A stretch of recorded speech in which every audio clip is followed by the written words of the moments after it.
අයිබෝවන් සුබුදැසනක් වාසනාවන්ත ජයග්‍රාහී දවසක් ඔබට ප්‍රාර්ථනා කරනවා. ඔබ එකතු වෙන්නේ 7 වෙනි පැය සමගින්. අද දවස බොහොම විශේෂයි. ඊයේ දවසේදී 20 වෙනි ආණ්ඩුක්‍රම ව්‍යවස්ථා සංශෝධනය පිළිබඳ කෙටුම්පත පාර්ලිමේන්තුවට ඉදිරිපත් කළා. ඉන් අනතුරු වාද විවාද තිබුණා. අපි දුටුවා විපක්ෂයේ බොහෝ පිරිස් දැඩි බාධා කිරීම සිදු කරනවා. කෙසේ වෙතත් අද දවසේදී අද පස්වරුවේදී 20 වෙනි ආණ්ඩුක්‍රම ව්‍යවස්ථා සංශෝධනය පිළිබඳ 50 කෙටුම්පත පිළිබඳව ඡන්ද විමසීම පාර්ලිමේන්තුවේදී පැවැත්වෙනවා. 3/2ක බහුතර බලයක් ලබාගෙන මේ කෙටුම්පත සම්මත කිරීම තමයි ආණ්ඩු පක්ෂයේ අපේක්ෂාව. අපි සූදානම් මේ පිළිබඳව වගේම තවත් බොහෝ දේ කතා කරන්න. කොරෝනා මර්ධන වැඩපිළිවෙල සම්බන්ධයෙන් ඊයේ දවසේදී අපිට සිද්ධීන් කිහිපයක් වාර්තා වුණා. මේ සියලු දේ පිළිබඳව කතා කරන්න අපි ආරාධනා කළා ආණ්ඩු පක්ෂයේ නියෝජනය කරන විශේෂිත චරිතයකට. අපි හඳුනා ගනිමු කවුද කියලා. එතුමන් මාතලේ දිස්ත්‍රික්කයේ නියෝජනය කරන ශ්‍රී ලංකා පොදු ඡන්ද පෙරමුණේ පාර්ලිමේන්තු මන්ත්‍රී එතුමන් රෝහණ දිසානායක මහත්මයා. ඔබතුමන්ට සුබ දැසනක්. අයිබෝන් සුබ දැසනක්. රෝහණ මහත්මයා මේ දැන් අද දවස බොහොම විශේෂයි. බොහෝ දෙනෙක් කියන විපක්ෂිනුත් සමහරලාට චෝදනා එල්ල කරන 3/2ක් ගන්න පුළුවන් වෙයිද කියලා. ඇත්තටම 3/2ක් ගන්න පුළුවන් වේද? බහුතර බලයක් තියෙනවා. කිසිම ගැටලුවක් නැහැ. ඊටම පැහැදිලිව 3/2 ඡන්දයකින් අපි 20 වෙනි සංශෝධනය ජයග්‍රහණය කරනවා. ඒ පිළිබඳව කිසිම ගැටලුවක් තර්කයක් ඇත්තම නැහැ. කොහොම වුණත් මේ රටේ පවතින වර්තමාන තත්ත්වයට දේශපාලන වශයෙන් අපි කල්පනා කරලා බැලුවොත් ඊටාම පැහැදිලිව අපි කියන්න ඕනේ 20 වෙනි සංශෝධනය ගෙන ආ යුතුමයි කියන ස්ථාවරය තමයි පෞද්ගලික මමයෙන්. මොකද අපි දැක්ක 19 වෙනි සංශෝධනය තුල මේ රටේ අපේ තිබුණු රට අරාජික වෙලා විනාශ වෙලා ආර්ථික වශයෙන් බිමට වැටිලා අපේ ජීවන මට්ටම් බිමට වැටලා ජීවන තත්ත්වය බාල වෙලා මම හිතන්නේ ජනතාව පුදුමාකාර පීඩනයකට ලක් වෙලා තිබුණ යුගයක්. ඒක අපි මෙහෙම කිව්වොත් අපි 19 වෙනි සංශෝධනය තුල අපි දැක්කා යහපාලන ආණ්ඩුවක් නිර්මාණය කරනවා. යහ කියන වචනයට ජනතාව බොහොම කැමති වුණා. හැබැයි අවුරුදු 5ක කාලය අවසන් අවුරුදු 4මාරක කාලය අවසානයේදී ජනාධිපති වර්තමාන ගෝඨාභය රාජපක්ෂ එතුමා බලයට පත් වෙලා නොවැම්බර් මාසයේ 16 වෙනිදා මාර්තු මාසයේ 2 වෙනිදා එතුමට අර අවුරුදු 4මාරක් ගියාට පස්සේ ඒ ආණ්ඩුව විසිරවන්න තීන්දුවක් නොගත්තා නම් ඒ අරාජිකත්වය තවමත් ඒ ආකාරයෙන්ම පවතිනවා. අර ඒ කාලේ මේ මන්ත්‍රීතුමා ජනතාව බලාගෙන හිටියා කොයි වෙලාවෙද ආණ්ඩුව මේ බලය වෙනස් කරගන්නේ කොයි වෙලාවද කියලා. ජනතාව පුදුම උමනාවකින් හිටියේ. වුන් කතා කරේ නිරන්තරයෙන්ම මේ කාලකන්ණි ආණ්ඩුව පළවා හරින්න ඕනේ. අලුත් කණ්ඩායමකට විශේෂයෙන් ගෝඨාභය රාජපක්ෂ ජනාධිපතිතුමාගේ නායකත්වයෙන් ශ්‍රී ලංකා පොදු දාන පෙරමුණට බලය ලබා දෙන්න ඕනේ කියන ජනතාව පැහැදිලි මතයක හිටියා. මම හිතන්නේ එහෙම වුණා. නොවැම්බර් මාසයේ 16 වෙනිදා ජනාධිපතිතුමා විපත් කරගත්තා. එතුමාට බලය ලබා දීම තුළ මේ පත් කරගත්තේ නිකන් නෙමෙයි නගිත්. මම හිතන්නේ මේ රටේ 69 ලක්ෂයක් ඡන්දේ පාවිච්චි කළා. ජනාධිපතිතුමා පත් කරගත්තා. හැබැයි මම දකින දේ තමයි 69 ලක්ෂයක් ජනතා පරමාධිපත්‍ය තවත් දේවල්ට යට වෙනවා මේ රටේ නීතිය නිසා. එවන් ජනාධිපතිවරයෙකුට ලක්ෂ 69ක් ලබාගෙන මේ රටේ බලයට පත් වුණා පස්සේ විශේෂ ජයග්‍රහණයක්. ජනතා පරමාධිපත්‍ය අද ඔවුන් බලාපොරොත්තු වුණු දේ සබා කරගන්නත් පුළුවන්කමක් තියෙනවා කියන එක මම ඉස්සරහ මට තියෙන පෞද්ගලික ගැටලුවක්. මම හිතනවා මම කල්පනා කරන විදිහට මේ රටේ ජනතාවත් කල්පනා කරනවා කියලා. මොකද මේ රටේ 19 වෙනි සංශෝධනය තුල 2015 ගෙනාපු මම හිතන්නේ ජනතා පරමාධිපත්‍ය ජනතාවගේ උවමනාවෙන් 69 ලක්ෂයක් වැනි විශිෂ්ට ජයග්‍රහණයක් ලැබුව ජනතා නායකයට තමන්ට රිසිසේ තමන්ට උවමනා පරිදි එතුමා ජනාධිපති වන්නේදී රටේ ජනතාවට ගමක් ගානේ දිස්ත්‍රික්කයක් ගානේ නගරයක් ගානේ ගිහිලා කියා කරන්න 19 වෙනස් කරන්න ඕනි කියලා එතුමා පැහැදිලි පොරොන්දුවක් දුන්නා. හැබැයි අද ඒ 19ට තමයි මිනිස්සු ඡන්දෙ දුන්නේ. 19 වෙනස් කරනවා අත්පොලසන් දීලා ඔලොසන් නගලා ඒ වගේම රැස්වීම සංවිධානය කළා.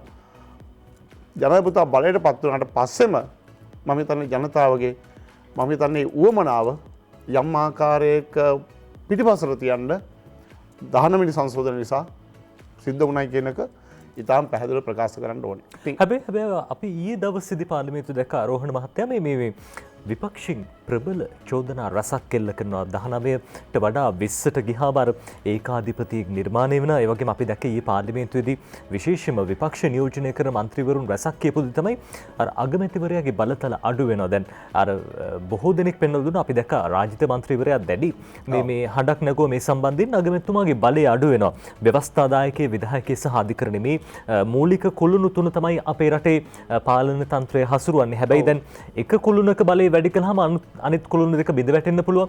ඒ වගේ තර්කයක් ගොඩනගුවා. මොකද්ද ඔබතුමාගේ අදහස? ඔබතුමා කියන්නේ අර බස් එකේ ඩ්‍රයිවර්ලා දෙන්නේ කොහොනේ කියලාද කියන්නේ. ඔවුන් ප්‍රකාශ කරපු පරිදි. අපේ හිටපු ජනාධිපතිතුමා වර්තමාන අගමැතිතුමා ඊටාම පරිණත මේ රටේ බිහිවුණු ශ්‍රේෂ්ඨ නායකයෙක්. එතුමාට තිබුණු බලතල අනුව 18 වෙනි සංශෝධනයත් එක්ක 1978 ඉඳලා ඒ දක්වා ආපු ගමනේදී මේ රටේ රට බාර ගන්නකොට පෞද්ගලික අංශයට රාජ්‍ය ආයතන පෞද්ගලික කරන යුගයක්, ඒ වගේම ජනතාව අරාජික වෙලා තිබුණ යුගයක්, ඒ වගේම එතුමා බාර ගන්න වෙලාවේ මම හිතන්නේ ත්‍රස්තවාදයේ ඔඩුදුවලා නොයෙක් තැන්වල ගහලා කටුනායකට ඒ වගේම නොයෙක් තැන්වල හැමදාම උදේට අද මොනවද වෙලා තියෙන්නේ කියලා මිනිස්සු කල්පනා කර හිටපු යුගයක මම හිතන්නේ මහින්ද රාජපක්ෂ ජනාධිපතිතුමා ජයග්‍රහණය කළා එදා තිබුණු ව්‍යවස්ථාවන්. ඒ ව්‍යවස්ථාවත් එක්ක ව්‍යවස්ථාවේ 18 වෙනි සංශෝධනය එනකන් ඒ ගමනේදී මත එතුමාට ත්‍රස්තවාදය පරාජය කරන්න පුළුවන් වුණා. ඔබතුමා හිතනවාද අද ඒක කරන්න පුළුවන් කියලා? අද 19 අහෝසික 19ත් එක්ක මම හිතන්නේ අපේ රටේ ආර්ථික වර්ධන වේගය 7.5 තිබ්බා. ඒ වගේම රටේ මුදල් සැරිසරුවා. පහුගිය යුගයේදී ගොඩනැගිලි හැදුවා. සිමෙන්ති කන්ටේනරයක් ගමකට ගියාම සිමෙන්ති කන්ටේනර ඉවරයි. ගොඩනැගිලි නිවාස හදනවා, මාර්ග සංවර්ධනය කරනවා, කාපට් මාර්ග ව්‍යාපෘති ක්‍රියාත්මක කරනවා. රටේ ජනතාව නිෂ්පාදනයට බොහොම සතුටින් ගෙමිලා තිබ්බා. මුළු රටේම වී නිෂ්පාදනය වැඩි කරන්න, එළවලු නිෂ්පාදනය කරන්න වැඩි කරන්න, හැම බින් අංගලම වගා කරන්න. මම හිතන්නේ ජනතාව බොහොම උවමනාවෙන් කටයුතු කළා. 2015 ජයග්‍රහණය කරාට පස්සේ අපිට පුළුවන් වුණාද? අපි ඒ අය මොන කිව්වත් නජිත් මේ මම ඊටම පැහැදිලි කරනවා අපි මොනවා කිව්වද මේ අපි කන්නාඩි ඉස්සරහට ගියාම අපිට අපේ කැඩපතින් අපිට පේනවා අපේ මොහොන අපේ සබැස්වරෝබේ කොහොමද කියලා. හැබැයි 2015 ජනවාරි මාසේ 8 වෙනිදා ඉඳලා සහ අගෝස්තු මාසේ 17 ඉඳලා ඒ ආණ්ඩුව පටන් ගත්තට පස්සේ කීප කරපු දේවල් එකක්වත් අද ඉෂ්ට කරන්න පුළුවන් වෙලා තියෙනවද? රැකී ආරක්ෂා දසලක්ෂයක් දෙනවා කිව්වා. වෙන වෙන ක්‍රියාවලින් ක්‍රියාත්මක ප්‍රජාතන්ත්‍රවාදය බිහි කරනවා කිව්වා. මම හිතන්නේ බොහෝ ජනතාව උතුම් බලාපොරොත්තු තියාගෙන හිටියා අපේ වැඩ ඔක්කොම හරියයි කියලා. මොකද වුණේ? අවුරුදු 5කට අවසානයේ පස්සේ මාර්තු මාස 2 වෙනිදා වෙනකන් මොනවද ඉෂ්ට වෙලා තිබ්බද? අර කාර් එකක් ගන්න හිටපු අය තවමත් බස් වලට ගිහින්නවා. වැස්සට. මොකද වෙලා තියෙන්නේ? හැබැයි මහින්ද රාජපක්ෂ මැතිතුමාගේ යුගය එදා තිබුණු ආණ්ඩුව ත්‍රස්තවාදය පරාජය කළා. ඒ වගේම රටේ එක පැත්තකින් ත්‍රස්තවාදය සඳහා පරාජය කිරීම සඳහා කටයුතු කරනවා. රටේ ඔක්කොම ඒ සඳහා සහයෝගය ලබා දුන්නා. මම කල්පනා කරනවා රටක දැන් ලංකාව කියන්නේ දූපතක්. අපි ලෝකයක් එක්ක ජීවත් වෙනවා. හැබැයි අපේ රටට අවශ්‍යයි හොඳ නායකත්වයක්. ඒක ව්‍යවස්ථාවෙන් පමණක් නෙමෙයි ප්‍රායෝගිකව ජනතාවත් එක්ක ක්‍රියාත්මක කිරීමේදී ඒ නායකත්වය අවශ්‍යයි. ඉතින් මම හිතනවා මහින්ද රාජපක්ෂ ජනාධිපතිතුමාට එදා රිසිසේ ක්‍රියාත්මක කරන්න අවස්ථාව ලබා දීලා තිබ්බා. ආරක්ෂක ලේකම්වරයා වශයෙන් වර්තමාන ගෝඨාභය රාජපක්ෂ මැතිතුමා මම හිතන්නේ එතුමාගේ සේනාධි නායක වශයෙන් ජනාධිපතිතුමාට උපරිම හයිය දුන්නා. ත්‍රිවිධ හමුදාව පොලිසිය මේ රටේ ඔක්කොම ත්‍රස්තවාදයේ පරාජයක ත්‍රස්තවාදයේ මේ රටට පිළිලයක් වෙලා තිබ්බේ. ඒක පරාජය කරන්න මම හිතන්නේ එදා අපි ඔක්කොම එකතු වෙලා කටයුතු කරා. අම්මලා තාත්තලා යුද්ධයට යන්න බැරි දුවලා පුතාලා යුද්ධයට අරලා ඒ අය බෝධි පූජාව තියලා පල්ලියට ගිහිල්ලා යාඥා කළා, දේවස්ථානයට ගිහිල්ලා යාඥා කළා, ක්‍රිස්තියානි ආගම යාඥා කළා. මම හිතන්නේ හැමෝම ආශිර්වාදය කළා. මම හිතන්නේ එවැනි තත්ත්වයක් තිබුණු යුගයක් තිබුණා. හැබැයි 19 ගෙනීමත් එක්ක මේ රටේ මම හිතන්නේ අරාජික වෙන්න විශේෂයෙන් එදා තිබුණු 7.5 සංවර්ධනය වෙනවා. මම එක අවස්ථාවක දැක්ක 2009 වගේ ලෝකයේ ප්‍රීතිමත්ම ජනතාව ඉන්නේ අපේ රටේ කියලා. දැන් අද තියෙනවද ඒක? අද නැති වෙලා තියෙන්නේ. විපක්ෂයේ යම්කිසි අතලොස්සක් ඉන්නවා. විපක්ෂය නිරන්තරයෙන් උත්සාහ කරනවා. පාර්ලිමේන්තුව තුළ 40ක් 50ක් හිටියත් 50 ගණනක් හිටියත් ඔවුන් උත්සාහ කරනවා මේ රටේ ඔවුන්ගේ මතය ප්‍රකාශ කරන්න. හැබැයි 19 වෙනි සංශෝධනය ගෙනල්ලා බොහෝ බලාපොරොත්තු ඇතුව තිබ්බ රට ක්‍රියා කළේ කොහොමද කියන එක ගත්තාම මම හිතන්නේ අපේ යට අද මතක තියෙන්න ඕනේ. මේ රටේ ජනතාවට මතක තියෙන්න ඕනේ 19 වෙනි සංශෝධන ලස්සන වචන ටිකක් තිබ්බා. ව්‍යවස්ථාවට ඇතුළත් කළා. හැබැයි ප්‍රායෝගික ක්‍රියාත්මක කිරීමේදී මහ බැංකුව කඩනවා. එහා පැත්තෙන් දවල්ට ගිහිල්ලා ඒ වගේම ආර්ථිකය ඍණ බවට පත් වුණා. 7.5 2.3 බවට පත් වුණා. මම හිතන්නේ අවසානයේ ගිහලා අර මුහුණ බලන කණ්ණාඩියේ මේ ප්‍රතිඵල දිහා බලපුවාම අපිට සෑහීමකටපත් වෙන්න පුළුවන් තැනක අද ඉන්නවද කියන අපිට ප්‍රශ්නයක්. හොඳයි මන්ත්‍රීතුමා දැන් අර ඔබතුමන් සඳහන් කළා මේ රටකට ජාතියකට පැහැදිලි නායකත්වයක් තියෙන්න ඕන කියන කාරණාව. දැන් අපි මේ අපේ කලාපයේ තියෙන අනිකුත් රටවල් ගත්තාම මන්ත්‍රීතුමා විශේෂයෙන්ම මාව් සේතුන් ඒ වගේම ලී කුවාන් යූ මේ රටවල් ගොඩනගපු දැවැන්ත චරිත. හැබැයි අපි අර 1948 නිදහස අරගෙන දැන් අවුරුදු 72ක කාලයක් ගිහින් අපි තාමත් එකම තැන. අපේ රටේ නායකත්වයක් බිහි වුනේ නැද්ද නැත්නම් නායකත්වයක් බිහි වෙන්න ඉඩක් දුන්නේ නැද්ද මොකද්ද වැරද්ද? පැහැදිලි ලෙස දැන් ඊයේ ඔය රාජ්‍ය සේනාධිපති මැතිතුමාලා සජිත් ප්‍රේමදාස විපක්ෂ නායකතුමාලා නොයෙක් මත කරනවා කියන අගමැතිතුමා ඉස්සරහ පුටුවේ තියන්න. හැබැයි අගමැතිතුමාගේ පරිණිතභාවය දැන් එතුමාගේ සහෝදරයා එතුමාගේ අපි කිව්වත් අපේ වචන වල කිව්වොත් මල්ලි. එතුමා මේ රටේ නායක වශයෙන් පරිදි කරනවා. ඉතින් ඒ නම් එතුමාට පළවෙනි හිතේ අමාරු ඇති වෙන්න ඕන. නේද? එතුමා පරිණත නායකයෙක් වශයෙන් එතුමා රාජ්‍ය කරපු නායකයෙක් වශයෙන් මේ රටේ රැකියාවේදී මම හිතන්නේ 2005 ඉඳලා 2014 15 දක්වා ආපු ගමනේදී රැකියා ලක්ෂ 8මාරක් එතුමා දීලා තිබ්බා. රාජ්‍ය සේවකයෙකුට පත් කළා තිබ්බා. ඒකට ලක්ෂ 5මාරක්. එතුමා යනකොට 14මාරක්. ඒක පුජ්‍යලාදායම මට මතකයි 2005 එතුමා බාර ගන්නකොට ආණ්ඩුව ඩොලර් 836යි. ඩොලර් 836ක් කියන්නේ 2005 දී මගේ මතකයේ හැටියට රුපියල් 90ක් ඩොලර් එකේ වටිනාකම. ඒතර ඒක 836ක්. එතුමා 2015 ගෙදර යනකොට නිවසට යනකොට මැදමුණට යනකොට එතුමා අපි එහෙම කිව්වොත් මේ රටේ ඒක පුජ්‍යලායම ඩොලර් 4000කට කිට්ටු කරලා තිබ්බා. ජීවන මට්ටම් උසස් කරලා තිබ්බා. ජීවන තත්ත්වය උසස් කරලා තිබ්බා. ඒ වගේම ICT information technology information communication technology තොරතුරු සංනිවේදන තාක්ෂණය මේ රටේ විශාල වශයෙන් දිනු කරලා තිබ්බා. රටේ මාර්ග පද්ධතිය අපි වටවන්දනාවේ ගියව ගත්තේ බණේ දක්වා. වටවන්දනාව වෙනකොට ඔප්පු දිරප්පු ලියලා තමයි අම්මලා තාත්තලා දරුවන්ට වටවන්දනාවේ ගියේ. හැබැයි උදේට මාතලෙන් අපි නැංගොත් මගේ ගමෙන් මාතලේ ටවුන් එකෙන් නැංගොත් අපි වටවන්දනාවේ ගිහිල්ලා අපි බොහෝ තැන්වල හැබැයි පාරවල් පද්ධතිය හැදුවට පස්සේ කාපට් කරාට පස්සේ ගම්මාන වල මේ සංවර්ධනය කරාට පස්සේ අපිට උදේ පාන්දර කියලා හවසට එන්න පුළුවන්. යාපනයට ගිහිල්ලා එන්න පුළුවන්කමක් තිබ්බ. කතරමට ගිහිල්ලා එන්න පුළුවන්. මම හිතන්නේ රටක් ග්ලෝබලයිසේෂන් අර විශ්ව ගම්මානය බවට පත් වෙනකොට ලෝකෙත් එක්ක අපේ රටත් මම හිතන්නේ පුදුමාකාර සංවර්ධනයක් වුණා. ඉතින් අපිට පුළුවන් වුණා ඒ නිසා බොහෝ පහසුකම් විඳින්න. තොරතුරු තාක්ෂණ නිසා එදා අම්මලා බලන්න ගම් වලට යනවා දරුවෝ. අද ස්කයිප් එකෙන් කතා කරනවා. නේ අද වෙන වෙන දේවල් ඉමෝ කියලා තියෙනවා.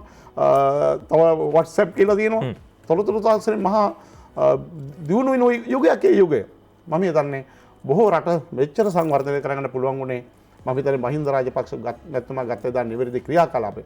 හැබැයි එතුමාට ඒ තිබුණු අවශ්‍ය වටපිටාව 2015 දී නැති කරා 2015 නායකයෝ දෙන්නේ බවට පත් වුණා. අද කතාවක් තියෙනවා මම මේ බෞද්ධ ධර්ම ගැන කතා කරන්නේ අනායකා විනස්සන්ති නස්සන්ති බහුනායකා කියන එක. නායකයෙක් නැති වුණාමත් පිරිහීමක් ඇති වෙනවා. නායකයෝ වැඩි වුණාමත් පිරිහීමක් ඇති වෙනවා. 2015 ඇති වුණේ තත්ත්වය. හොඳයි අපිට මොහොතක් දෙන්න අපි වෙලා බලයි.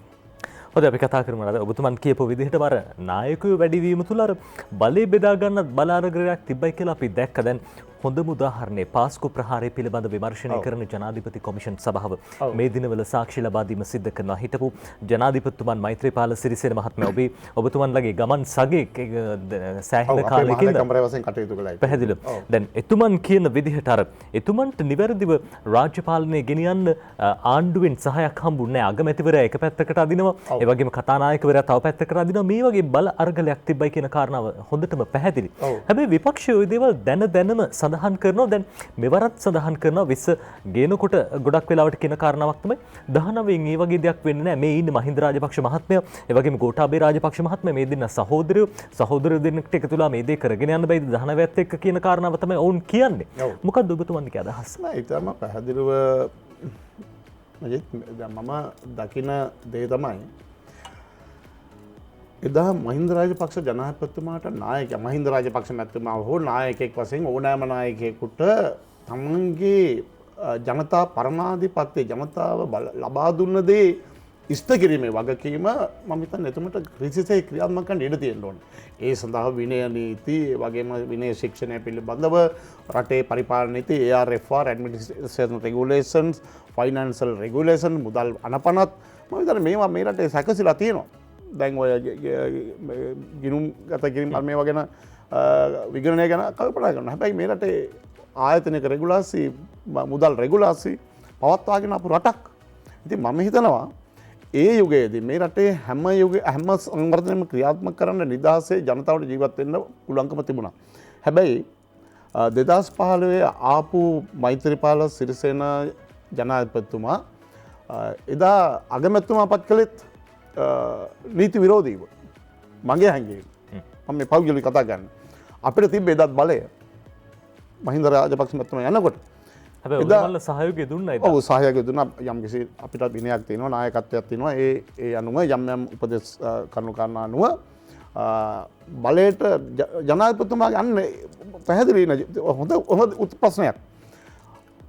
එදා මෛත්‍රීපාල සිරිසේන මැතිතුමා ජයග්‍රහණය කරාම ඒක ජනතා පරමාධිපත්‍යය නේද? මහින්ද රාජපක්ෂ මැතිතුමා කොයිතරම් පරිණත නායකයෙක්ද කියන එක සමාවෙන්න මම කල්පනා කරන්නේ එතුමා කල්පනා කරා මම පරාදයි. බලයට පත් වුණු නායකයා ඒ ජනතා පරමාධිපත්‍යයට ඉඩ දීලා එතුමාගේ අපිට සහයෝගය ලබා දෙන්න කියලා. අපි එදා සහයෝගය ලබා දුන්නා. හැබැයි ඒ වෙලාවේ සරත් වීරසේකර මන්ත්‍රීතුමා හැම සම්දේ පාවිච්චි කරේ නැහැ. කොහොම වුණත් එතුමා බලය අරගෙන පහුවදා එතුමා නිසිව කල්පනා කරා නම් එතුමා නායකත්වයේ රජය අරන් ආයේ අපි සමගමයි. අර විශේෂ කාරණා උතුමන් අර මේ කියන දේවල් අතර අපි දැක්ක මහින්ද රාජපක්ෂ ජනාධිපතිතුමන් විශේෂයෙන්ම අර පරාජයට පත් වෙලා මැදමුලට ගිහිලා එතුමන් ප්‍රකාශයක් කරනවා මම නෙවෙයි දැන් ඔබතුමන්ලගේ බාරකාරයා ඔබතුමන්ලා බහුතර බලයෙන් පත් කරගත්තේ මෛත්‍රීපාල සිරිසේන ජනාධිපතිතුමන් එතුමට සහාය පළ කරන්න කියලා එතුමන් එතුමා කිව්වා එතුමා විවෘතව කිව්වා. හැබැයි තිබුණේ මං හිතනවා ජනාධිපතිතුමා ඒවකට මෛත්‍රීපාල සිරිසේන මහත්මයා කළ යුතුව තිබුණේ 41ක් තිබුණු රනිල් වික්‍රමසිංහ මහත්තයා අගමැති කිරීම නෙමෙයි.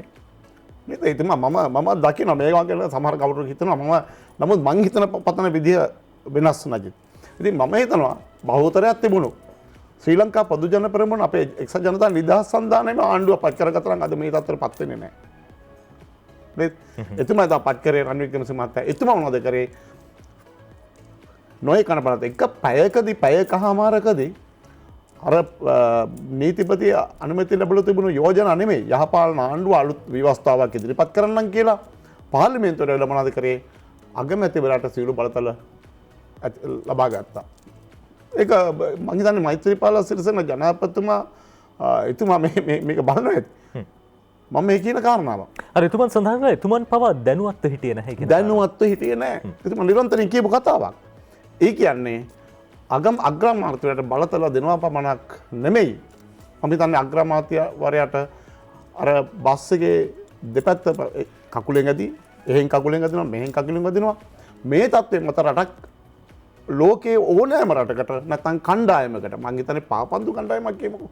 පාපන්දු කණ්ඩායමක නායකයා කියනවා නායකයා තමයි එතුමා ගෝල් ගහන්න ඕනේ නැහැ. කැප්ටන් කියන්න ඕනේ අර රයිට් එක්ස්ට්‍රීම්ට කියනවා ලෙෆ්ට් එක්ස්ට්‍රීම්ට කියනවා බැක් එකට කියනවා මේක ඩිපෙන්ඩ් කරගන්න කියලා සෙන්ටර් බෝඩ් කියනවා අපි ගෝල් ගහන්නේ අනිත් අය ඇමතිවරු මන්ත්‍රීවරු තමන්ගේ ටාගට් ඉලක්ක වලට යන්නේ නායකයා නායකත්වයේ තියෙනවා ඒක තව එක්කෙනෙක් එතුමා උපදේශවලට පාපන්දු කණ්ඩායමේ තව එක්කෙනෙක් නායකත්වයේ තියාගෙන උඹලා මෙහෙම කරපළ උඹලා ඔය කගේ නෙවෙයි දෙන්න එපා කියලා කිව්වොත් මම හිතන්නේ මේ කණ්ඩායමට ජයග්‍රහණය කරන්න පුළුවන්ද රිලේ ටීම් එකක් ඔක්කොම එක වේගයෙන් දුවන්න ඕන එක්කෙනෙක් හයියෙන් දුවලා එක්කෙනෙක් හිමින් දිවුවොත් ජයග්‍රහණ ලැබෙන්නේ අර වේගයෙන්ම දූපු කණ්ඩායම. හැබැයි ඔය ක්‍රමයේ තුල ඔබතුමන්ට හිතෙන්නේ නැද්ද දැන් විධායකයේ බලතල වැඩි වෙනවා. හැබැයි ව්‍යවස්ථාදායකයේ සහ අධිකරණයේ මේ පද්ධති දෙකට අසාධාරණයක් සිදු වෙන කියලා හිතෙන්නේ. විධායකයේ මොනවද බලතල වැඩි වෙන්නේ නජිත්?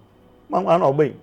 දැන් බලන්න 20 වෙනි සංශෝධනය තුල අපිට අපේ පහුගිය අතීතයේ අවුරුදු 5ක ක්‍රියාකාරකම් අපිට අමතක වෙලානේ.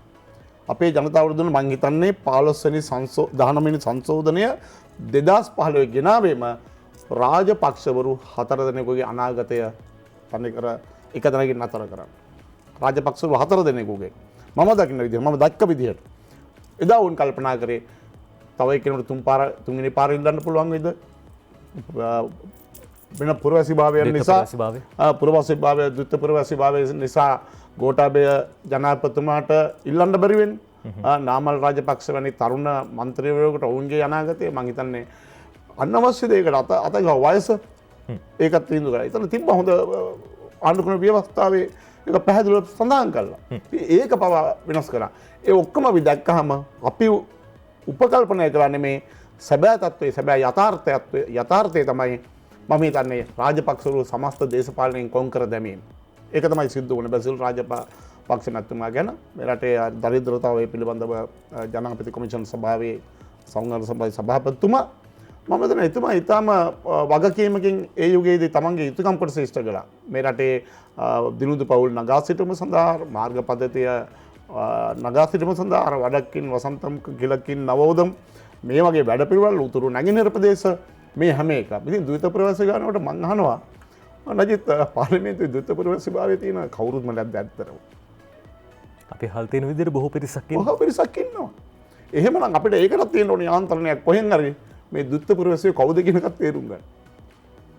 අද යම් කිසි ආකාරයකින් දෙයක් කරන්න බැරි නම් මන්ත්‍රීවරයෙකුට පුළුවන් ද මන්ත්‍රීවරයෙක් වෙන්න ද්විත්ව ප්‍රවේශභාවය?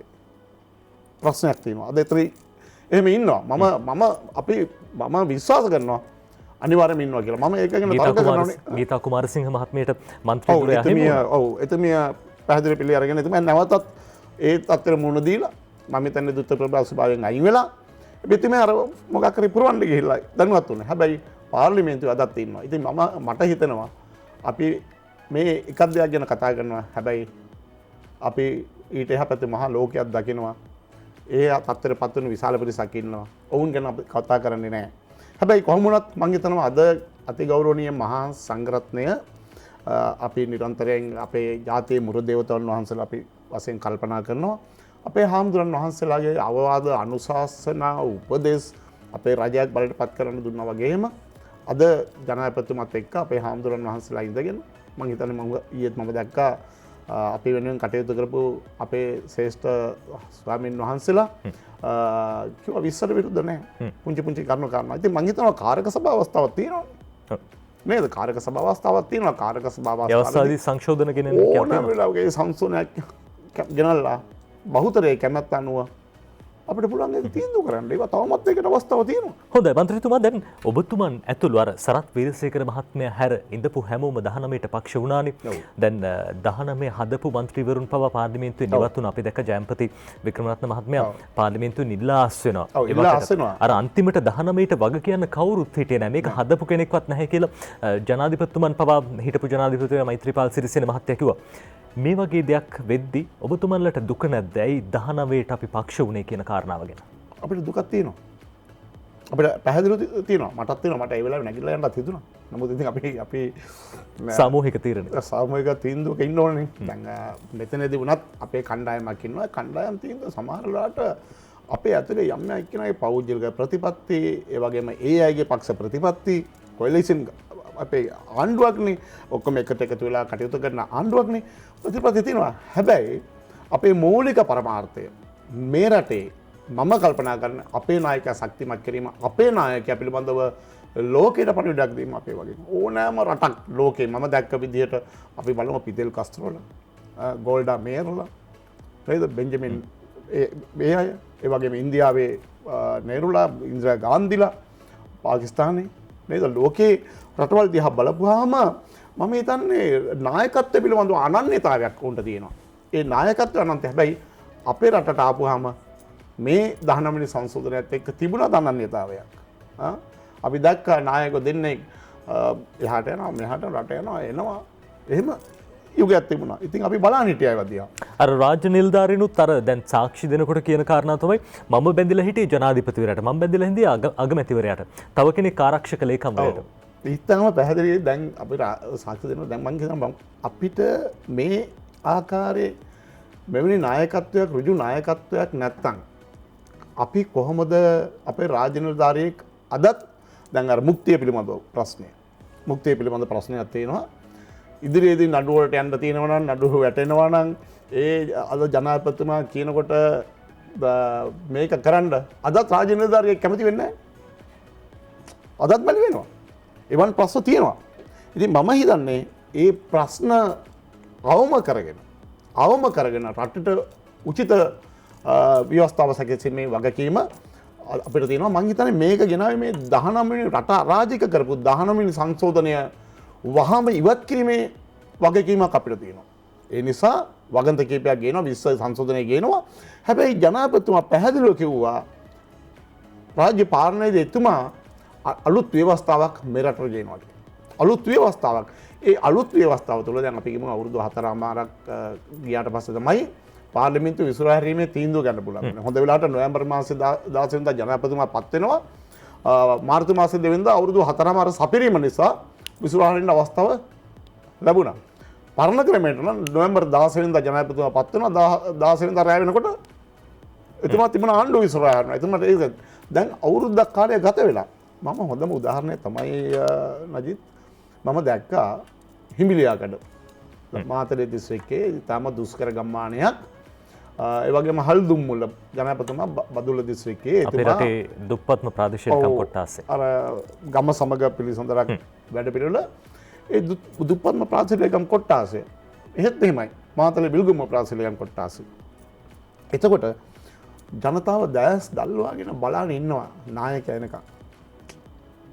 එනකම් බලා ඉන්න පුදුම උවමනාවකින් 5 දිනකට එන්න ගම 500ක් එතෙන්ට එනවා 1500 2000ක් එනවා ඒ ජනතාව පුදුමාකාර උවමනාවක් තියෙනවා Tamanට විසඳගන්න බැරි වුණ ප්‍රශ්න මේ ජනාධිපතිතුමා එන වෙලාවට අපි විසඳ ගන්න ඕනේ කියලා. එතකොට මේ රටේ නීතිය මේ තියෙන 19 සංශෝධන මේ ව්‍යවස්ථාවේ දායකේ මේ අනවශ්‍ය දේවල් නිසා නීතිය ව්‍යවස්ථාවේ ලස්සනට තියෙනවා. ව්‍යවස්ථාව 19 සංශෝධන හරි ලස්සනයි. බලපුවම කියවපුවාම මොනවාද කොමිෂන් සභාව තියෙනවා. මේ ඔක්කොම තියෙනවා. හැබැයි ජනාධිපතිතුමා එතෙන්ට ගියාම ජනාධිපතිතුමාට ඒ නීතිය හරස් වෙන්නේ නැතුව රටක පාර ටික හදන්න, වතුර ටික දෙන්න, ඒ වගේම ජනතාවගේ ආර්ථික තත්ත්වය සකස් කරන්න, නළලින් වගාලින් ටික හදලා දෙන්න. ඒවා ඔක්කොම කරන්න ගියාම වනජීවි පනත, ඉඩම් පනත, ඒ වගේම ෆොරස් කැල පිළිබඳව මේ ඔක්කොම දිහා බලපුවාම මම හිතන්නේ මේ හැම එකක්ම නිරන්තරයෙන් ගන්නවා. අර ARFR එක ක්‍රියාත්මක කරනවා. ඒවා ක්‍රියාත්මක කරනකොට අපිට අවසාන ප්‍රතිඵලය තමයි තිබුණ තරම අපි ඉන්නේ. අපි දුරෝ ඒක තැනකදී ජනාධිපතිතුමන් කියනවා අර නිලධාරියෙක් ප්‍රශ්න කරන අපිට තාම චක්‍රලේඛය ඇවිල්ලා නැහැ කියන කාරණා. හැබැයි ජනාධිපතිතුමා කෝ මේ කියන්නේ මම ජනාධිපතිතුමන් රටේ රාජ්‍ය නායකයාට මේ වැඩේ කරගන්න බැරි නම් කාටද කරන්න පුළුවන් අහිංසක අසරණ ජනතාව අපහසුතාවයට පත් වෙන අවසානයේදී. ඊටම විනිවිදභාවයෙන් යුක්ත වෙන්නේ. එතුමා කියන්නේ මුළු රටම ලෝකෙටම. ඒ කියන විනිවිදභාවය තියෙනවනේ. මම හිතන්නේ මේ රාජ්‍ය පාලනයේදී විනිවිදභාවය තමයි අවශ්‍යයි. ඉතින් එතුමා කියන්නේ මේ දේ කරන්න කියලා රටේ සංවර්ධනය ක්‍රියාත්මක කරන්න කියලා එතුමා කියන්නේ විනිවිදභාවයෙන් යුක්තව. ඒක හංගලා කිව්වනම් ඒ ඕඩර් දුන්නා නම් එතන ගැටලුවක් තියෙනවා. හැබැයි විනිවිදභාවයෙන් යුක්තව රටට ලෝකෙට හඬ ගාලා කියනවා මේ වෙලා ඔබලා මම කියන දේ මේ කරන්න. ඒක නෝට් එකක් දාන්න පුළුවන්. විගණන පරිසරෙ එන්න පුළුවන්. මමත් හිටපු නගරාධිපතිවරයෙක්. නගරාධිපතිවරයෙක් කියන්නේ මූල්‍ය නිලධාරියා. හැබැයි කරන දේ සත්භාවයෙන් යුක්තව විනිවිදභාවයෙන් යුක්තව ඒ දෙයින් ජනතාවට ප්‍රතිඵලයක් කිනම් හෝ කෙනෙකුට හෝ ලබා දෙන්න පුළුවන් නම් ඒ දේටවත් ජනාධිපතිතුමාට මේ රටේ ඉඩ තියෙන්න ඕනේ. හොඳයි. අපිට මොහොතක් දින අපේ සූදානම් විරාමයක් ගන්න. විරාමයෙන් පස්සේ එකතු වෙමු 7 වෙනි පැය සමගින්.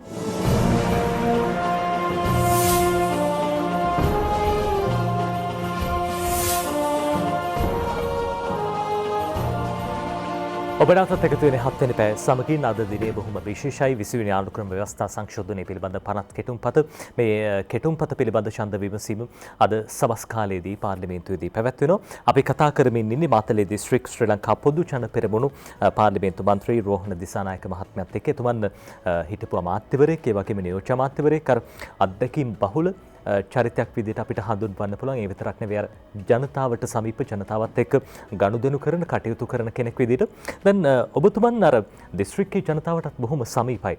රටේ සංවර්ධනය ගත්තහමත් අර රටක් විදිහට අපි සෑහෙන හොඳ ගමනක යමින් හිටියයි කියලා ඔබතුමන් සඳහන් කළා හිටපු ජනාධිපති මහින්ද රාජපක්ෂ මහත්මයාගේ සමයේදී.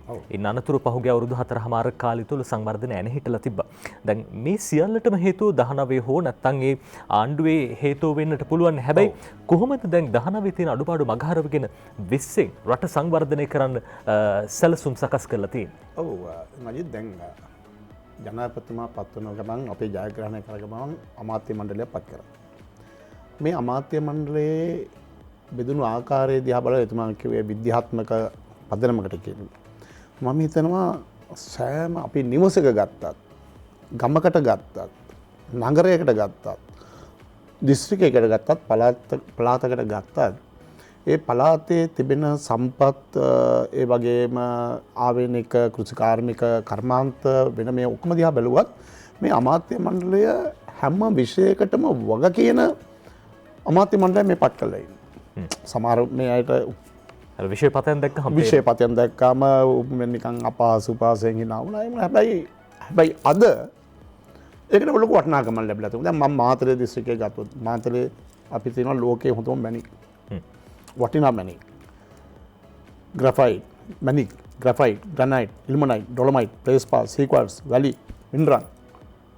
ඒ වගේම වෙනත් khනිජ ද්‍රව්‍ය, එළවලු නිෂ්පාදනය, කෘෂි කර්මාන්ත, ඒ වගේම සංචාරක කර්මාන්ත, ස්පයිසස්, කුළුබඩු. ඊගම ලෝකයේ හොඳම කුණුදු අපේ තියෙන හොඳම ගම්මිරිස් පෙපර්. ඒකේ නිෂ්පාදන වැලියු ඇඩඩ් නිෂ්පාදන අගය එකතු කරන ලද නිෂ්පාදනය කරන්න කොච්චර බලද? දැන් ගම්මිරිස් ගත්තොත් නිෂ්පාදන අගය එකතු කරු විශාල ප්‍රමාණයක් ඒකට වැලියු ඇඩඩ් ප්‍රොඩක්ෂන් අපිට හදන්න පුළුවන්. ඒ වගේම තේ ගත්තොත් තේ වලින් අපිට කරන්න පුළුවන්. ඉතින් මේ ඔක්කොම සම්පත් තියෙන. ඒ වගේම අපේ තියෙන පැරණි විහෙර විහාරස්ථාන, ඉතිහාසයත් එක්කම සංස්කෘතික මධ්‍යස්ථාන, කේන්ද්‍රීය දඹුල්ල වැනි කේන්ද්‍රීය නගරයක්, හබ් එකක්, හබ් සිටි එකක්. අර මාතලේ කිව්වහම අපිට අලු විහාරය තමයි මතක්. අලු විහාරය ත්‍රිපිටකයේ ග්‍රන්ථාරූඪ කරපු තැන නේද?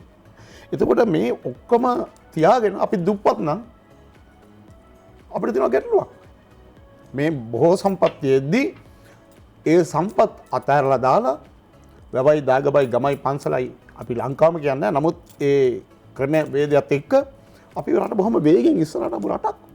හැබැයි මේ හුඟක් සම්පත් තියාගෙන අපි දුප්පත් කියනවා නම් අපිට ලොකු අභියෝගයක් තියෙනවා. ඉතින් මම හිතන්නේ ගෝඨාභය රාජපක්ෂ ජනාධිපතිතුමා මහින්ද රාජපක්ෂ මැතිතුමාත් දෙන්න බොහෝ දුරට ඒ කටයුතු වගකීම ඉෂ්ට කරගෙන ආවා. ඒ නිසා තමයි අපි ඒ වගකීම් කොටස ඉෂ්ට කර රටක් බොහොම ඉස්සරහට ආවේ. මෙතුමා අමාත්‍ය මණ්ඩලය පත් කරනකොටම මේ හැමකටම විසිරුණු බෙදුණු හැම අංශයකට වග කියන ගෙදර ඉන්න පාසලේ ඉන්න පෙර පාසල් දරුවට වග කියන අද තැනක් තියෙනවා. ඉතින් එහෙමනම් මේ අමාත්‍ය මණ්ඩලයත් එක්ක එතුමා ආර්ථික වශයෙන් කල්පනාකරණය කරලා මේ රට ඉස්සරහට ගෙනන්න ජාතික නිෂ්පාදනත් එක්ක කල්පනා කරලා අපේ හැකියාවන් එක්ක කල්පනා කරලා ගෙනියන්න පුළුවන් වැඩ පිළිවෙලක් හදලා තියෙනවා. ඉතින් මම දකිනවා පහුගිය යුගයේදී ත්‍රිරෝද රතර හිමියෝ මේ වැඩ කරන්න තමයි අපි තරුණ ගියේ. අනන්ත අප්‍රමාණ දේවල් තියෙනවා. ඉතින් ඒ නිසා මාතලේ ගත්තාම අපිට මේ රටේ ජාතික ආර්ථිකයට මේ නිෂ්පාදනය කරන්න, එළවලු නිෂ්පාදනය කරන්න, පළතුරු නිෂ්පාදනය කරන්න, ඒ පළතුරු නිෂ්පාදන දෙන්න, අලුත් ක්‍රමවේදයන් ඒ සඳහා සකස් කරන්න. බොහෝ අය නොයෙක් අවස්ථාවල දැන් ඊශ්‍රායලය ගත්තොත් මුළු ලෝකේ බොහෝ රටවල ඕස්ට්‍රේලියාවට වගේ රටවල් වලට එළවලු පළතුරු දෙනවා. ඒ දරුවෝ හරි ආසයි ඇග්‍රිකල්චර් වැඩවලට යන්න. ඉතින් අපේ රටේ නැද්ද? මට අපි මතකයි අපේ ඉන්න අපි කාර්මිකයෙක් වුණත් පුංචි දරුවෙක් වුණත් අවුරුදු 18න් එහා පැත්තට ගියාම ඔවුන් මේ රටේ සංවර්ධනය සම්බන්ධ කරගන්න ඕනේ. ගැරේජ් එකකට ගියා නම් හොඳ ඕවරෝල් කිට් එකක් දී දරුවා ආසාව වෙන විදිහට ඔහුට යම් ස්ථානයක් දීලා ඔවුන් ඒකට සඳහා යොදව ගන්න ඕනේ. ඇග්‍රිකල්චර් යනකොට එහෙමයි. ඇග්‍රිකල්චර් අද ඒ කාලේ තමයි කුඹුරයි උදැල්ලයි මේ රටේ මම දන්න දේ තමයි වතුර තියෙනවා නම් උදැල්ල තියෙනවා නම් දහඩිය මහන්සි එල්ල අපේ අම්මලා තාත්තලා වැඩ කරනවා. අද ඊට වඩා මොහොත නූතන යන්ත්‍රෝපකරණ අද ඇවිල්ලා තියෙනවා. ඉතින් මම හිතන්නේ අපේ දරුවෝ ඒකට සම්බන්ධ කරගන්න පුළුවන්. උසස් විදියට ඇඩ්වාන්ස් කියලා කියන්නේ ඒ ක්‍රමයට මම හිතන්නේ අද පරිගණකයත් එක්ක තමයි මොකද ඩ්‍රිප් ඉරිගේෂන් තියෙනවා. අර බිඳු ජල ක්‍රමවේදයන් නොඑක ආකාරයේ. දැන් අපි ගත්තොම ජලය ඕනේ ගොවි බිමකට ඩ්‍රිප් ඉරිගේෂන් කරන්න පුළුවන් නම් අපිට ජලය ඕනේ ලීටර් 100යි නම් එතෙන්ට ඕනේ ලීටර් 10යි. ඩ්‍රිප් ඉරිගේෂන් ක්‍රමවේදයන්. ඉතින් මේ වගේ දේවල් බොහොම තියෙනවා. ඉතින් මම හිතන්නේ මාතලේ දිස්ත්‍රික්කයේ අපිට ඉන්නවා අර ඉස්සලා මම කිව්වා ඒ ඔක්කොම සම්පත් තියෙනවා. ඒ ඔක්කොනත් වඩා මම දකිනවා හොඳ තරුණ පරම්පරාවක් කියනවා. පාසල් දරුවෝ මේ රටේ තරුණයෝ. ඉතින් මම හිතන්නේ මේ අය හන්දි ගානේ බෝකුඩ තියන්නේ නැතුව මේ අය යොදව ගන්න. හොඳම දේ තමයි ජනාධිපතිතුමා ගත්තා ඉතා පැහැදිලි තීන්දුවක් අඩු ආදායම් ලාභී අඩු සුදුසුකම් තියෙන දරුවන්ට රැකියාව ලබා දෙන්න. අඩු සුදුසුකම් තියෙන දරුවෝ මෙතෙක් කල හිටියේ යම් ආකාරයක ඔක යුද හමුදාව ඒවට ගිය ත්‍රිවිධ ප්‍රොසෙස් වගේ ත්‍රිවිධ හමුදාවට ඔවුන්ට ලොකු බලාපොරොත්තුවක් ආව නේද නජිත්? අද ඔවුන්ට රැකියාව ලබා දෙන ජනාධිපති බසිල් රාජපක්ෂ මැතිතුමා සභාපති වශයෙන් දරිද්‍රතාවය රටේ සංවර්ධනය පිළිබඳ ජනාධිපති කොමිසමේ එතුමා ජනාධිපති කාර්යසාන බලකායේ සභාපතිවරයා වශයෙන් ඒවා එතුමා මම දකිනවා බැසිල් රාජපක්ෂ මැතිතුමා ඉතාම දක්ෂ නායකයෙක් රටක් සංවර්ධනය කරන්න. ඒ කාලේ දුටුගැමුණු රජතුමා අර යව්වේ මේ නේද එතුමාගේ මලන්ඩිවේ යව්වේ ජාතික නිෂ්පාදනය කරන මට ඒවා මතක් වෙනවා. ඒ ඉතිහාසත් එක්ක බැඳුණු තැන් මේවා මේ නජිත්. ඉතින් එහෙම කරනකොට ඒ තරුණ පරම්පරාව අලුත් ටෙක්නොලොජි එක මේ කියන්නේ තාක්ෂණය පාවිච්චි කළා. දැන් ඉස්රායල් අපි මම අහලා තියෙනවා මම ගිහිල්ලා නැහැ මට ලෝකේ රටවල අපි ගිහිල්ලා තියෙනවා. හැබැයි ඕන් කියනවලු තරුණ කියනවලු අපි ඇග්‍රි වලට යන්න ඕනේ කියලා. මොකද ලෝකෙනම පළතුරු දෙන්න ලෝකෙනම එළවලු ලෝකෙට නිෂ්පාදනය දෙනකොට මම හිතනවා මේ රටත් එවැනි තත්ත්වයකට පත් කරන්න පුළුවන්. මේක කෘෂි කාර්මික රටක්. එදා උදල්ලයි දහඩියයි එක්ක වතුරයි එක්ක බැඳුණු අපේ ගමකට ගියොත් අපේ ගම්වල ඉන්න අම්මලා තාත්තලා මොනවත් ඉල්ලන්නේ නැහැ දෙන්න වතුර ටික. අය පහසුකම් දෙන්න. එක යුගයක මට මතකයි පහුගිය මේ ගෝඨාභය ජනාධිපතිතුමා පත් වෙනකොට පත් වෙනත් එක්කම එතුමා මේ රටේ කුඹුරු නිෂ්පාදනය වී නිෂ්පාදනය කරන්න පටන් ගත්තා. එළවලු නිෂ්පාදනය කරන්න. හැබැයි ඒ වී නිෂ්පාදනය කරන කුඹුරු පහුගිය අවුරුදු 5 අතාරලා දාලා තිබ්බා. ජාතික නිෂ්පාදනය. වී නිෂ්පාදනය කොයිතරම් වැඩි වුණාද කෝ 2015 දී රනිල් වික්‍රමසිංහ මහත්තයා ගිහිල්ලා වී මත්තල එයාපෝට් එකට මම හිතන්නේ කොයිතරම් නම් දුර්වලකමක් එයාපෝට් එකක් රටක අපිට තිබ්බනේ නම් ඉන්ටර්නල් එයාවෙස් අපිට අභ්‍යන්තර ගුවන් ගමන් ඒ කරන්න ගුවන් තොටුපළ වගේ එවන් තත්ත්වයක් වී ගබඩාවක් කරා. මම හිතන්නේ ඒ එදා තිබුණු මහින්ද රාජපක්ෂ මැතිතුමාගේ ධන දාන්‍ය නිෂ්පාදනය මම කියනවා නජිත් ලියලා තියාගන්න මේ එන කන්න දිහා බලපුවාම ලැබෙන වී නිෂ්පාදනය මේ රටේ වාර්තාගත වී නිෂ්පාදනයක් අපිට ලැබෙනවා. වාර්තාගත වී නිෂ්පාදනයක් අපිට ලැබෙනවා. අද හැම කුඹරම හැම බින්ගම්වලක්ම අද ක්‍රියාත්මක වෙනවා ගම්මානවල. ගොවියොත් කුඹර ගොවිතැන් නොකරපු අය ගිහිල්ලා අද එතන වැඩ කරනවා. අපිට ඕනේ ජාතික නිෂ්පාදන ධන දාන්‍ය කියන එක තේරුම ඒකයි. බුදුරජාණන් වහන්සේ පවා රටකට මේ වගේ අවස්ථාවක් ඇති වුණොත් මේ කොරෝනා රෝගයකින් මේ වගේ අවස්ථාවක් ඇති වුණොත් අපිට රත්තරන් තිබිලා වැඩක්ද? අපිට වෙනත් සම්පත් තිබිලාද? වාහනයක් තිබිලා වැඩක්ද? අන්න ඒ වෙලාවට අපිට අවශ්‍යයි ධන දාන්නේ. හාල් ටිකක්, මිනරේ ටිකක්, තල ටිකක් අපිට ඒක අවශ්‍යයි. ඉතින් ධන දාන්‍ය මම හිතන්නේ සංවර්ධනය කරන්න අද ගෝඨාභය රාජපක්ෂ මැතිතුමා ගන්න බෙහෙස. ඉතින් මම හිතනවා මාතලේ දිස්ත්‍රික්කයේ මේ හැම එකක්ම නිෂ්පාදනය කරනවා. අපි ගොවීන්ට ලබා දෙන්න ඕනේ ඔවුන්ට අවශ්‍ය තීන්දුව. විශේෂයෙන් මම අපි සතුටු වෙනවා අද රාජ්‍යංශයේ නිලධාරී මහත්තුරු ඒ වගේම අමාත්‍යපති අමාත්‍යවරු ජනාධිපතිතුමා අගමැතිතුමා ඒ වගේම ජනතාව මේකට කටයුතු කරනවා. විපක්ෂය විතරයි මේකට සහයෝගයක් ලබා දෙන්නේ නැත්තේ. හොඳයි. ඔබතුමාලා අර මේ කොරෝනා ගැන කතා කරපු හින්දාම දැන් අර විපක්ෂින් කියන දෙයක් තමයි තර්කයක් තමයි ඔවුන් ඉදිරිපත් කරන. දැන් පහුගිය කාලේ අර මේ කොරෝනා අපේ රටට ආපු මුල් කාලේ ඔවුන් කියපු කාරණාව අපේ රට මේ හරි වෙලාවට වැහුවේ නැහැ. දැන් කියන කාරණාව මේ නැවතත් මේ ලොක්ඩවුන් කරන්නේ මේ වෛරසය ව්‍යාප්ත වෙනවා. මේ වගේ චෝදනා බොහොමයක් එල්ල කරනවා. හරියට ආණ්ඩුව මේ කොරෝනා මර්ධන වැඩපිළිවෙල කරන්නේ නැහැ. මේක තමයි ප්‍රබල චෝදනාව. ඔබතුමන් කොහොමද දකින්නේ? දැන් ඊයේ දවසෙත් අපිට වාර්තා වුණා ගම්මාන 6ක් කළුතර දිස්ත්‍රික්කයේ හුදකලා කළා. ඒ වගේම මේ පෑලියගොඩ මධ්‍යම මත්ස්‍ය වෙළඳ සංකීර්ණයෙන් කොරෝනා ආසාදිතයන් වාර්තා වෙනවා. මේ තත්ත්වයක් එක්ක මේ දේවල් අපිට දරා ගන්න පුළුවන්ද? රටේ සංවර්ධනය අපි දන්නවා මේ മന്ത്രിතුමා රට සංවර්ධනයට ගමන් කරමින් ඉඳපු මොහොතක් මේ මොහොත.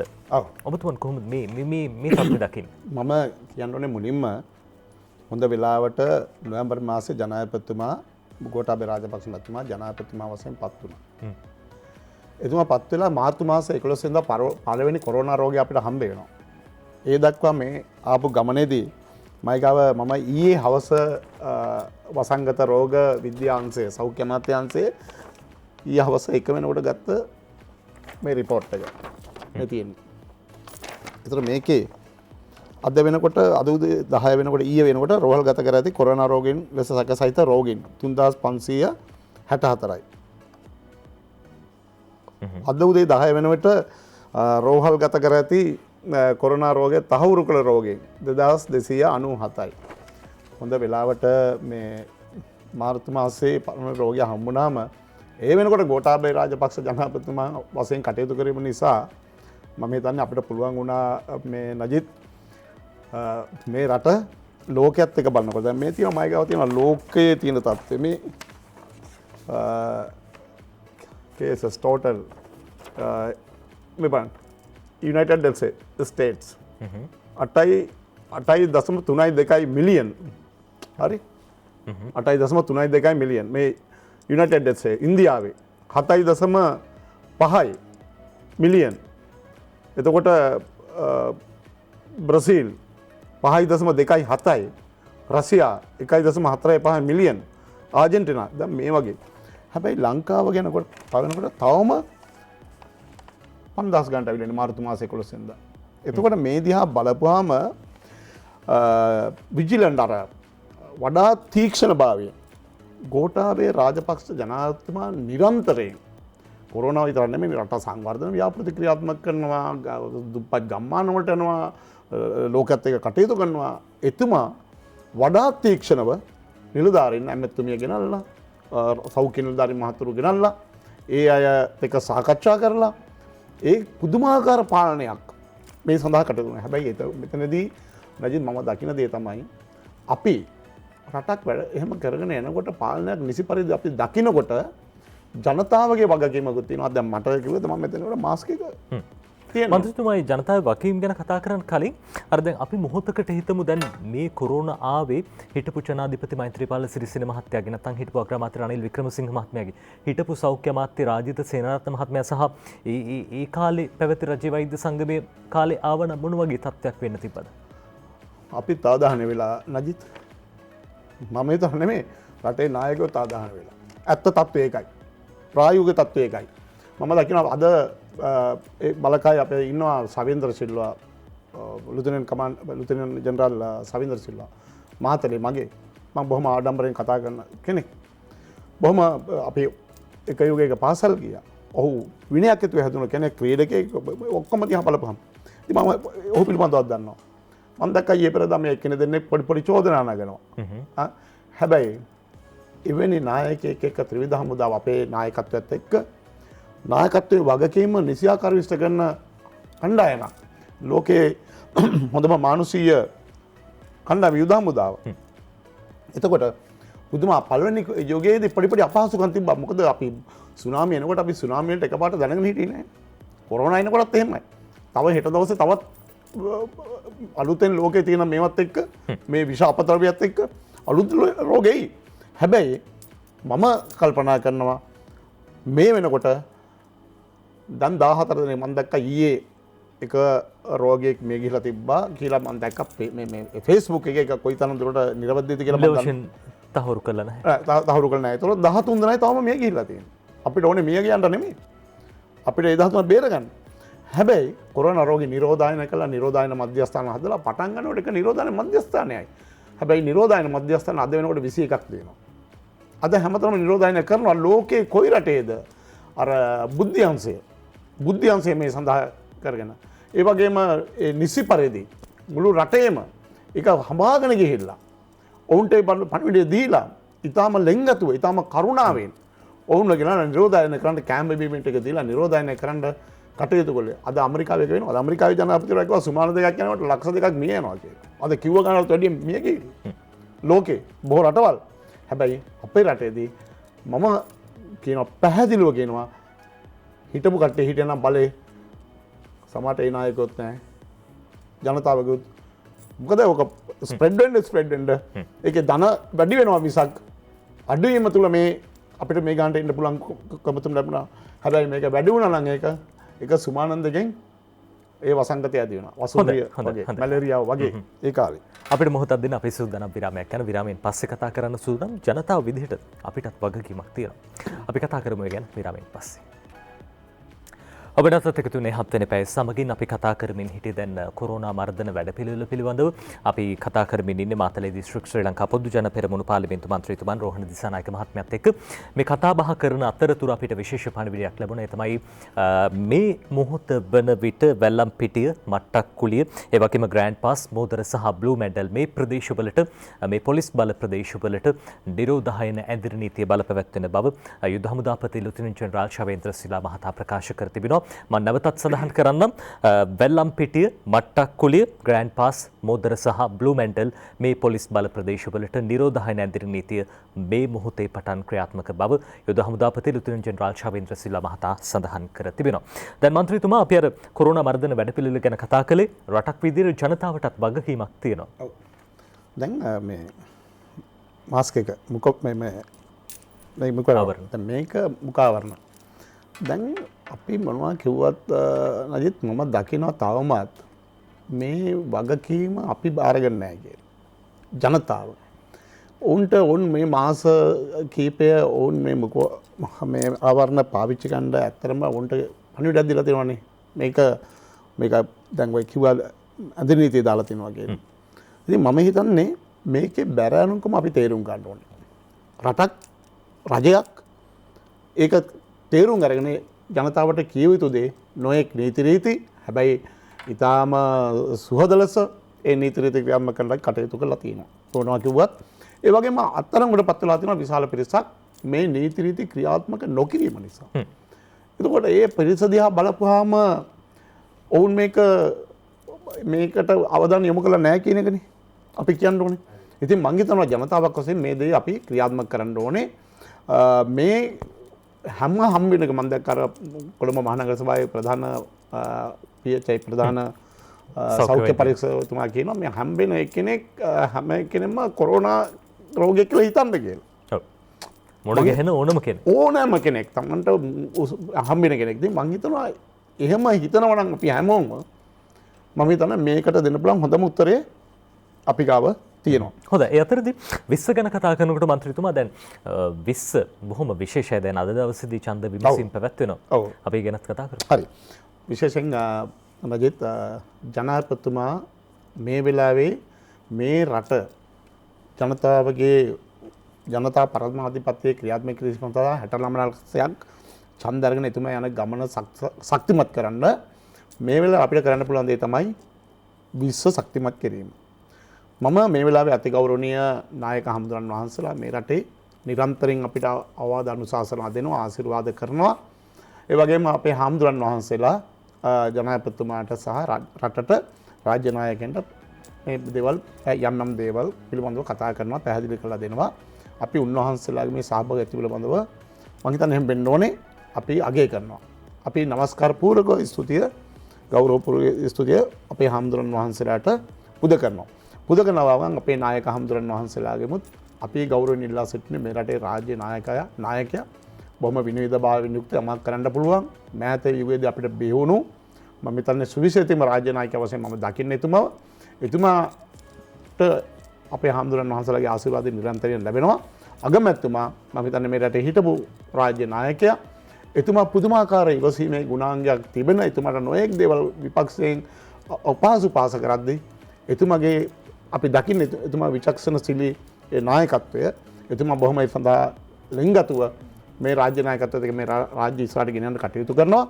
ඒ වගේම අපේ සමස්ත අපේ විපක්ෂයේ ඉන්න മന്ത്രിවරුන්ට ඔවුන් කල්පනා කරන්නේ ඔවුන් හැම වෙලාවෙම මේ ආණ්ඩුව කරන්නේ වැරද්දක්. දැන් එක දෙයක් කියන්නම්කෝ දැන් පෙරේදා රාත්‍රියේ මදුස් නැති වුණා. නේ? ඊ අලුම් කාලෙදී. ඔව් ඊ අලුම් කාලෙදී උදේ 9ට ඇවිල්ලා කියනවා පෙරේද අලුම් මේක චිත්‍රපටයක්. ඔවුන් කොයිතරම් දුර්වල තැනකද ඉන්නේ.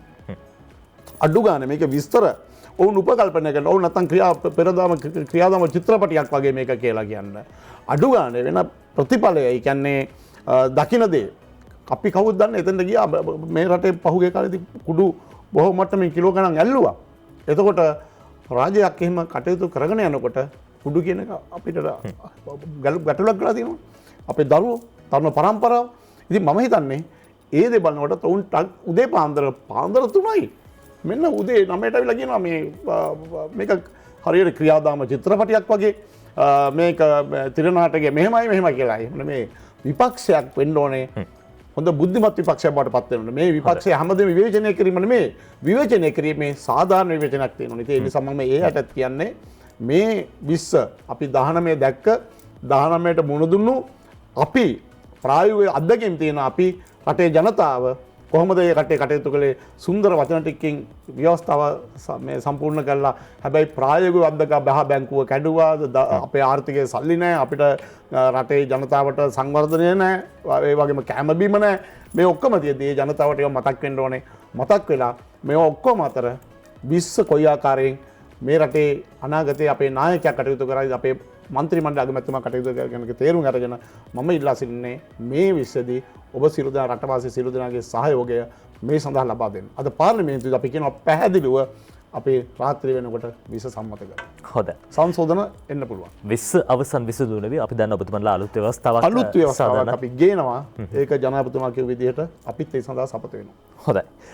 ඒ අර ගමනේදී අද විශ්ව බොහොම සුවිශේෂී සන්දිස්ථානයක් වෙයි කියලා අපි විශ්වාස කරනවා. අද සවස් කාලේදී අපි ඔබට කියන්න සූදානම් මේ ගැන. යතරේදී මීට පෙර අපි ඔබට සඳහන් කළ විශේෂ නිවේදනය දැන් මේ මොහොතේ පටන් නිරෝධය නැදිරි නීතිය බලපැවැත්වෙන ප්‍රදේශ වැල්ලම්පිටිය, ඒ වගේ මට්ටක්කුලිය ග්‍රෑන්ඩ් පාස් මෝදර සහ බ්ලූ මෙඩල් වෙල්ලම්පිටිය මට්ටක්කුලිය ග්‍රෑන්ඩ් පාස් මෝදර සහ බ්ලූ මෙඩල් මේ ප්‍රදේශවලට නිරෝධය නැදිරි නීතිය බලපැවැත්වෙන බව හමුදාපතිතුමන් ලුතිනන්ට් ජෙනරාල් ශවේන්ද්‍ර සිල්වා මහතා මීට ස්වල්ප වේලාවකට ප්‍රකාශ කළා. අපි සූදානම් මේ පිළිබඳ තොරතුරු අපේ ඊළඟ ප්‍රවෘත්ති විකාශන ඔබ වෙත කියන්න. අපි 7 වෙනි පැයත් මේ විදිහට අවසන් කරන්න සූදානම්. අපි විශේෂ ස්තුතිය අද දවසේ මාතලේ දිස්ත්‍රික් පාර්ලිමේන්තු මන්ත්‍රීතුමන් ශ්‍රී ලංකා පොදු ජන පෙරමුණ නියෝජනය කරන රෝහණ දිසානායක මහත්මයා අපිත් එක්ක එකතු වුණේ. ඔබතුමන්ට මෙහෙම ස්තුතියි. බොහොම ස්තුතියි. සියලු දෙනාටම සුබ දවසක්. අද අපි සමුගන්න සූදානම් 7 වෙනි පැය තුලින් අපි නැවතත් ඔබ මුණ ගැහෙනවා හෙට දවසේ උදෑසන 7ට.